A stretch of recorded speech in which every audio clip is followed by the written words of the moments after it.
Equivalent crystal. What is cohesion? Cohesion क्या है? Cohesion is an attraction between molecules of the same substance. Cohesion जो है किसी एक मादे के मॉलिक्यूल्स के दरमियान कशिश का नाम है।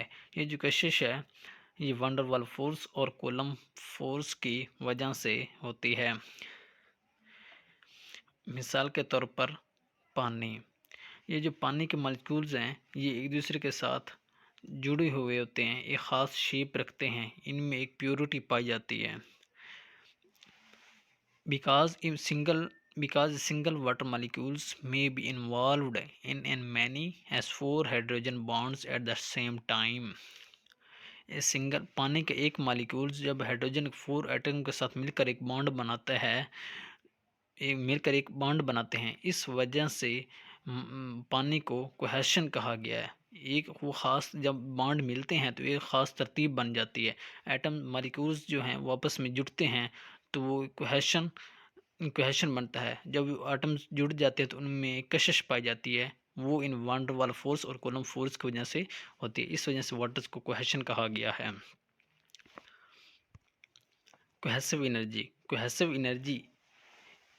Energy is energy gained. Cohesive energy को हम हासिल करते हैं by the arranging the atoms in A crystalline state. जब हम एटमों को क्रिस्टलाइन स्टेट में जोड़ते हैं तो हमें कोहेसिव एनर्जी हासिल होती है। ये जो क्रिस्टलाइन स्टेट है, अगर ये गैस की हालत में भी हो सकते हैं और ठोस की हालत में भी।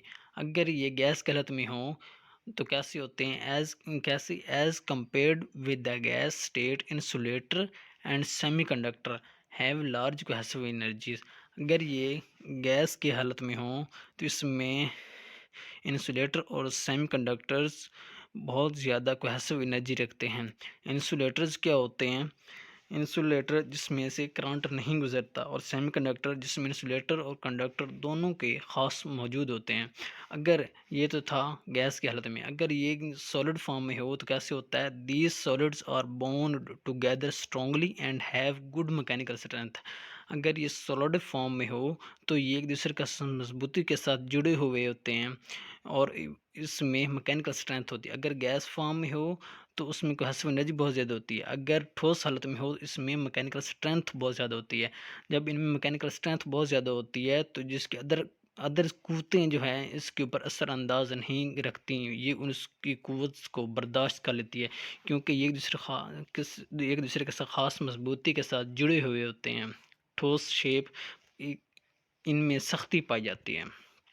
उसके बाद है इनकी ranges. Cohesive energy ranges.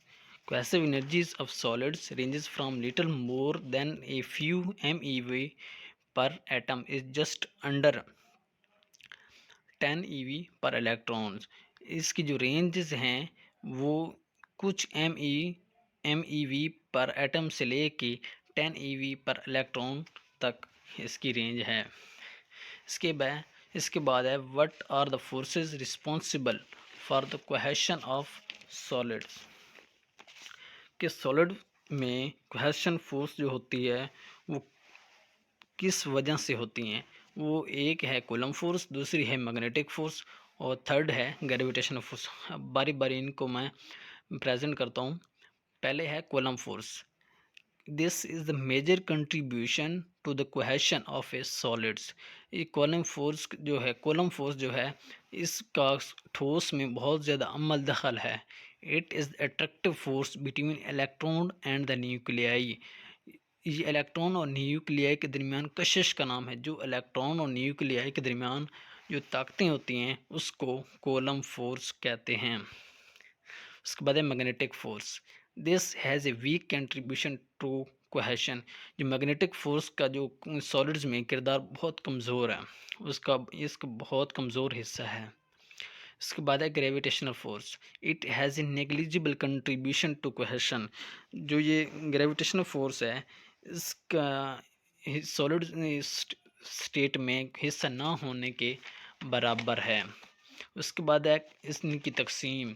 Classification of solids due to their cohesion. Solid की तकसीम जो कि कोहेशन के बेस पर होती है वो वांडरवाल्स में होती है, आयोनिक क्रिस्टल में होती है, मेटालिक क्रिस्टल में होती है और कोवैलेंट क्रिस्टल में होती है। अगर ये वांडरवाल्स क्रिस्टल में हो तो इसमें आर्गन्स होते हैं और दूसरे इसके एलिमेंट्स आते हैं। अगर ये आयोनिक क्रिस्टल में हो तो इसमें NaCl सोडियम क्लोराइड, NaCl को सोडियम क्लोराइड कहते हैं, एंड अदर दूसरे स्ट्रक्चर और इसके दूसरे स्ट्रक्चर्स आते हैं। उसके बाद है मेटालिक क्रिस्टल थर्ड नंबर पे, तो उसमें जस्ट सोडियम आता है। अगर 4 नंबर पे इक्विवेलेंट क्रिस्टल हो तो उसके में हम डायमंड लेते हैं। इस इक्विवेलेंट क्रिस्टल्स को हम आगे डिफाइन करते हैं। इक्विवेलेंट नेटवर्क सॉलिड, ये नाम से भी ज़ाहिर हो रहा है नेटवर्क। इक्विवेलेंट का मतलब एक नेटवर्क है, एक स्टेशन है। एक equivalent network solid is a solid that consists of atoms held together in large network or chains by covalent bonds। ये covalent network या solid उसको कहते हैं जो एटम्स के साथ मिलकर एक बहुत बड़ा नेटवर्क या चेन फॉर्म में एक दूसरे के साथ जुड़े होते हैं कोवैलेंट बॉन्ड की मदद से, उसको कोवैलेंट क्रिस्टल कहते हैं।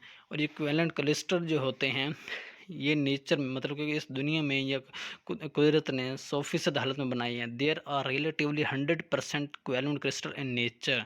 ये 100% प्योरिटी फॉर्म में होती है। मिसाल के तौर पर ये डायमंड ले सकते हैं हम, सिलिकॉन ले सकते हैं या ग्रेफाइट ले सकते हैं।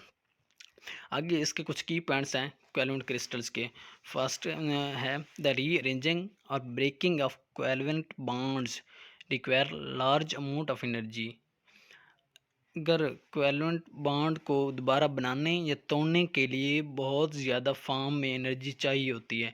मतलब कि हम इसको दोबारा बनाने या तोड़ने के लिए हमें बहुत ज़्यादा एनर्जी दरकार होती है। देयरफॉर इसलिए covalent solids have high melting points, क्योंकि ये कोवैलेंट सॉलिड जो हैं इनके दरमियान बहुत ज़्यादा मेल्टिंग पॉइंट्स होते हैं। उसके बाद जो दूसरा की पॉइंट है the covalent bonds are extremely strong. जो कोवैलेंट बॉन्ड होते हैं वो इसमें बहुत ज़्यादा इनमें मजबूती होती है, बहुत ज़्यादा मजबूत होते हैं। So covalent solids are very hard, क्योंकि ये हार्ड शेप में होते हैं। जैसे कि मैंने इसकी एग्जांपल दिया है, डायमंड की दी है, सिलिकॉन की दी है या ग्रेफाइट की दी है।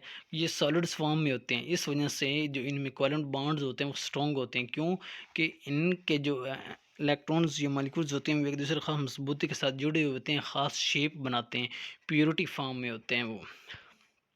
उसके बाद जो अभी मैंने आपको मिसाल दिया diamond silicon. Diamond is the hardest material. जो डायमंड है ये बहुत सख्ती वाला है।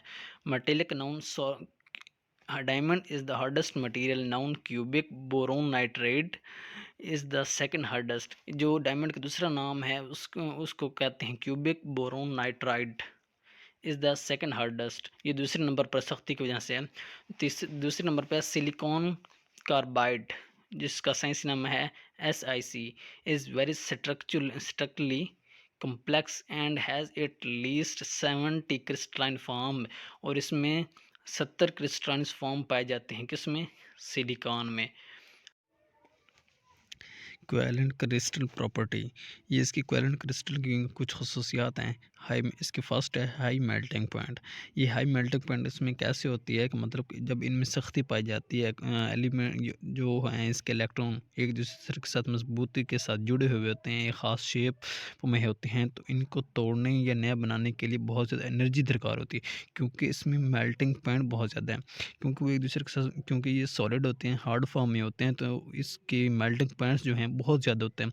मतलब कि उसको हम लिक्विड फॉर्म में लेके आने के लिए बहुत ज़्यादा एनर्जी दरकार होती है। इस वजह से इसके हाई मेल्टिंग पॉइंट्स बहुत ज़्यादा हैं। इसकी जो दूसरी प्रॉपर्टी है वो है हार्ड एंड रिजिड। हार्ड मतलब कि ये शेप, क्योंकि जो सॉलिड्स फॉर्म में होते हैं ना वो एक दूसरे के साथ जब मजबूती के साथ जुड़े हुए होते हैं तो ये ख़ास शेप में होते हैं। जैसा कि इस शेप में एक दूसरे के साथ जुड़े हुए होते हैं। इस शेप में ये जो कैसव एनर्जी में जो डायग्राम दिखाई गई, इस शेप में वो एक दूसरे के साथ मजबूती के साथ जुड़े हुए होते हैं, इनमें सख्ती पाई जाती है। तो इस वजह से इनमें मैकेनिकल स्ट्रेंथ भी ज़्यादा होती है, तो इसके ऊपर कोई दूसरी फोर्सेस अमल वगैरह नहीं कर सकती। जिसके आगे आगे प्रॉपर्टी को देखते हैं हम।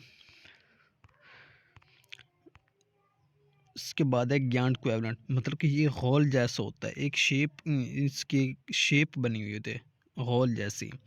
इसके बाद है 4 नंबर पे है नेटवर्क स्ट्रक्चर, क्योंकि ये एक दूसरे के साथ जुड़े हुए होते हैं तो इन्होंने एक अपना नेटवर्क बनाया हुआ होता है, एक स्टेशन बना हुआ होता है जहाँ पर सारे एक दूसरे के साथ जुड़े हुए होते हैं, इस वजह से इसको नेटवर्क स्ट्रक्चर कहा गया है। 5 नंबर पे है bad conductor of electricity except graphite. ये ग्रेफाइट में जस्ट करंट पास हो जाता है, बाकी में जैसे ये सिलिकॉन हो गया या डायमंड हो गया, ये बैड कंडक्टर्स हैं इलेक्ट्रिसिटी के। ये इसकी प्रॉपर्टीज थी, आगे इसका टेबल है वो देखते हैं कि सबसे पहले है सिलिकॉन, फिर है सिलिकॉन कार्बाइड, फिर जर्मेनियम हो गया, उसके बाद जिंक ऑक्साइड है, जिंक सल्फर हो गया, जिंक Fe, जिंक Te। इनमें इसकी फ्रैक्शनल आयोनिक करेक्टर हैं। जो सिलिकॉन है उसकी जो वैल्यू है 0.00 है, जो सिलिकॉन कार्बाइड है उसकी है 0.18, और जो जर्मेनियम है उसकी है 0.00। उसमें फिर जैसे जिंक ऑक्साइड है उसकी वैल्यू 0.62, जैसे उसके बाद जिंक सल्फ़र है तो उसके 0.62, इसी तरह इसकी वैल्यूज़ डिफ़ाइन की गई हैं। Then thank you to all, अल्लाह हाफिज़।